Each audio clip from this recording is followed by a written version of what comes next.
우리는 미가서를 계속해서 보고 있습니다. 미가 선지자의 예언을 계속해서 보고 있습니다. 지난 시간에 미가 선지자는 어느 왕 때 활동했다고 제가 말씀드렸죠? 미가서 1장에 보면 잘 나와 있습니다. 미가서 1장 1절에 보시면 2장 2절에 보시면 요담과 아하스와 히스기야 시대에라고 기록이 되어 있습니다. 사실 남유다 왕 아하스가 아수르와 동맹을 맺고 북이스라엘을 멸망시켰다고 제가 지난 시간에 말씀드렸어요. 근데 이것을 무엇을 의미하냐면은 지금까지는 우리가 아무리 잘못해도 죄를 좀 지어도 설마 하나님이 우리나라를 멸망시키겠어? 설마 하나님이 우리를 망하게 만들겠어? 라는 생각들이 좀 팽배했습니다. 어떤 그런 막연한 기대 속에 살았던 것이죠. 그런데 이 아하스라는 악한 왕이 북이스라엘을 저버리고 아수르랑 손을 잡음으로써 아수르랑 동맹을 맺고 북이스라엘이 멸망이 당했습니다. 그러고 나서 히스기야 왕이 즉위를 했는데요. 이것을 본 사람들이, 이 북이스라엘이 멸망당한 것을 본 남유다 사람들이 어떤 생각을 하게 되냐면 이게 정말 충격적으로 다가옵니다. 설마 이게 진짜 선지자들이 말하는 것일까? 괜히 겁주는 말 아니었어? 이러다 진짜 망하는 거 아니야? 라는 생각들이 이제 들어가게 된 것이죠. 그러면서 정치적으로, 사회적으로 사회가 불안정해집니다. 여러분, 정치적으로, 사회적으로 세상이 불안정해지기 시작하니까 사람들이 두 가지를 의지하게 돼요. 첫 번째는 뭐냐면 종교입니다. 종교.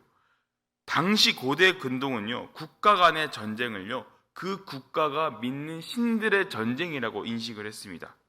그런데 아수르라는 큰 나라가 그 제국이 북이스라엘을 멸망시켰잖아요. 그러니까 사람들이 어떤 생각을 하게 되냐면 하나님보다 아수르가 섬기는 신이 더 큰 신인가 보다라고 하는 고대 근동의 인식에 빠지게 돼요. 그러니까 남유다 사람들이 어떻게 합니까? 보이지 않는 하나님을 섬기지 않고 보이는 우상을 섬기게 되는 것이죠. 그러니까 뭘 합니까? 성전 창기랑 동침을 하고 자식을 불에다가 내던져서 제물로 바치는 추악한 행태에 빠지게 되는 것이죠. 두 번째를 뭘 의지하냐면요, 돈입니다. 돈. 내가 살려면요, 일단 돈을 의지하게 되고 권력을 의지하게 되니까 사회가 부정부패에 빠지게 됩니다. 돈이면 가족도 내쫓을 수 있고 돈이면 사람도 죽일 수 있는 시대가 되어버린 게 바로 지금 이 미가서에 나오는 시대입니다. 여러분, 가진 사람이 더 가지기 위해 자기보다 더 못 사는 사람의 재물을 빼앗고 있는 상황이 바로 오늘 본문 2절에 나와 있어요. 밭들을 탐하여 빼앗고 집들을 탐하여 차지하니 그들이 남자와 그의 집과 사람과 그의 산업을 강탈하도다. 이게 지금 이 남유다 시대의 배경입니다. 북이스라엘이 BC 722년에 멸망했습니다. 그리고 남유다는 이 두 가지 문제에 빠지게 되죠. 종교 문제와 돈 문제. 그래서 시대가 굉장히 혼란한 시대가 되었고 이것을 가지고 지금 미가 선지자가 남유다 백성들에게 선포하고 있는 것입니다. 근데 여러분 생각해 보시면 북이스라엘이 아수르에 의해서 멸망한 것은 맞는데 실제로는 누구에 의해서 멸망당한 것입니까? 하나님에 의해서 멸망당한 것이죠. 하나님이 아수르를 도구로 쓰셔서 북이스라엘을 심판하신 것입니다. 그런데 이것을요, 남유다가 깨달았을까요? 아니요, 깨닫지 못했어요. 오히려 하나님을 더 외면하고 하나님을 더 버리는 사태가 일어나게 됩니다. 그래서 북이스라엘 멸망 시기와 남유다 시대, 이 시대에 진짜 많은 선지자들이 활동했다고 제가 말씀드렸어요. 아모스, 호세아, 이사야, 그리고 미가 선지자까지 4명씩이나 그 동시대에 활약을 했습니다. 근데 이것이 무엇을 의미하냐면요, 그만큼 하나님의 도우심과 지혜가 아니고서는요, 이 시대를 살아갈 방향을 알지 못했다라는 것이에요. 오늘 본문 2장을 보시면요, 제가 앞에서 말씀드렸던 두 가지 죄악, 돈으로 의한 사회적 부패와 그 우상 숭배로 인한 종교적 죄악에 대해서 미가 선지자가 지금 지적하고 있습니다. 1장에서는요 북이스라엘 멸망 원인이 우상 숭배에 있었다고 밝히고 있는데 2장에 들어오면요 이 우상 숭배뿐만 아니라 좀 더 확장해서 이스라엘 백성들의 윤리적인 범죄, 사회적인 문제에 대해서도 책망하고 지적하고 있습니다.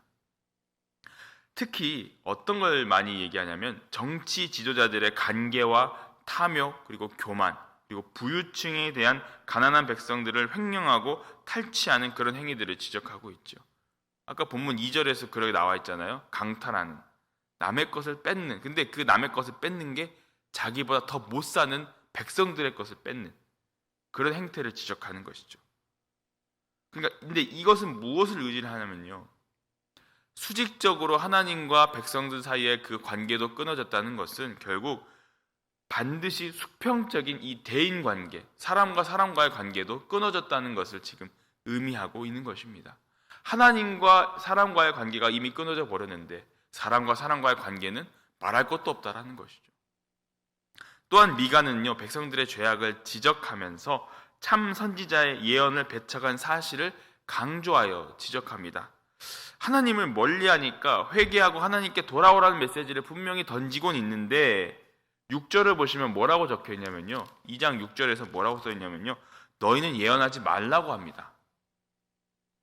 이것은 이스라엘 백성들의 죄악이 하나님의 말씀도 거부하고 하나님의 예언도 거부하고 하나님의 심판에 대한 회개도 거부하는 마음에서 시작된 것을 우리는 알 수 있습니다. 종교적인 타락은요 여러분 그 사회적인 타락으로 이어진다라는 것을 지금 오늘 미가서 2장을 통해서 우리는 볼 수 있습니다. 북이스라엘의 멸망이 우상 숭배로 시작되었음을 우리는 1장에서 보았습니다. 근데 2장을 보시면 다시 그 우상 숭배에 대한 것을 언급하면서 사회적 부패상으로 이어진다는 것을 또한 언급하고 있죠. 하나님을 의지하지 않으면 이렇게 무서운 사태가 일어납니다. 그런데 이 모습이요 저는 지금의 이 시대랑 별반 다를 게 없다라고 저는 보여져요. 하나님을 멀리하고 오로지 돈과 명예와 권력만 쫓아다니는 모습들이 그대로 이 시대에 투영되어 있는 것을 보게 되죠. 2019년에 이런 설문조사가 있었다고 합니다. 한국에서 감옥에 갔다 올 수 있으면 10억을 주는데 너희는 감옥에 갔다 올 수 있겠는가라는 거였어요. 설문조사의 주제가. 설문조사의 대상은 당시 중고등학생들 10대 아이들이었습니다. 결과는 충격적이었습니다. 평균 40%의 학생들이 그렇다라고 답변했습니다. 이해가 되세요? 무슨 상황인지 파악이 되시죠? 10대 아이들이 돈 10억을 갖기 위해서 감옥에 간다? 오케이. 세상의 아이들의 40%가 이렇게 생각한다고 생각해 보십시오. 두 번째, 2015년 6월 26일 날 미국 연방대법원에서 동성 결혼을 합법화시키는 헌법으로 보장하는 권리가 판결로 내려졌습니다. 이 말인즉슨 동성혼이 합법화되었다는 것이죠. 이 미국 전체 연방국에서. 이후에 무슨 일이 일어납니까? 교회 안에서 동성애자들의 안수를 받고 동성애자들에 대한 결혼을 허용하는 주례들이 늘어났습니다. 그래서 어떻게 됩니까? 뭐 그전부터 있었겠죠. 알게 모르게. 근데 점차 늘어가면서 어떤 일이 벌어지냐면 교회가 교회끼리, 교단 안에서 교회끼리 싸움을 하고 분쟁을 벌어지는 결과가 일어나게 되죠. 미국 최대 감리교단이었던 UMC, United Methodist Church에서는요, 지금 이 문제 때문에 몇 년째 싸우고 있습니다. 동성혼을 주장하는 쪽과 동성혼을 반대하는 교회들이 서로 모여서 싸우고 있고 이거를 분열하니만이 지금 이 세태가 벌어지고 있습니다. 진짜요, 여러분? 미국 최대 장로교 교단인 PCUSA는요, 이 문제 때문에요, 개교회하고 교단 간의 재산 분쟁이 일어나고 있습니다. 지금 이게 계속해서 일어나고 있는 사태예요. 무슨 말을 제가 하고 싶냐면요, 유튜브를 열어보면 여러분 정말 수많은 목사님들의 설교가 되게 많이 나옵니다. 가끔 한 번씩 클릭해보면 정말 좋은 설교들도 많이 있고 정말 좋은 말씀도 많이 있습니다. 문제는 이 말씀이 그냥 홍수처럼 쏟아지고 있는데 말씀을 듣는 사람은 많지가 않다라는 거죠. 말씀을 듣는 자가 많지 않으니까 세상은 하나님을 멀리합니다. 말씀은 넘치는데 세상은 부패해지고 교회는 세상과 타협하는 상황이 일어납니다. 예수님이 계속 말씀하셨던 그 말씀 기억나시죠? 귀 있는 자는 들을지어다. 귀 있는 자는 들을지어다. 저는 미가서를 읽으면서 자꾸 이 말씀이 머릿속에 계속 맴돌았습니다. 미가 시대의 모습과 지금의 모습이 별반 차이가 없습니다. 이사야, 호세야, 아모스 같은 선지자들이 계속 복음을 외쳤습니다. 선지자들이 4명이나 활동을 했습니다. 그런데도 듣지 않아요. 오히려 6절에서 보셨다시피 너희는 예언하지 말라고 다그칩니다. 하지만 하나님이 미가 선지자를 통해서 이렇게 말씀하세요. 오늘 본문 2장 3절 말씀 함께 보실까요? 함께 읽겠습니다. 그러므로 여호와의 말씀에 내가 이 족속에게 재앙을 계획하나니 너희의 목이 이에서 벗어나지 못할 것이요 또한 교만하게 다니지 못할 것이라. 이는 재앙의 때임이라 하셨느니라. 이는 재앙의 때임이라. 지금 너희가 계속 그렇게 살아간다면 하나님의 심판을 피할 수 없다. 재앙의 시기가 올 것이라는 겁니다. 하나님의 백성된 자들이 지금 하나님을 멀리 떠나서 살아갑니다. 그러니까 하나님이 지금 이렇게 말씀하시는 것이에요.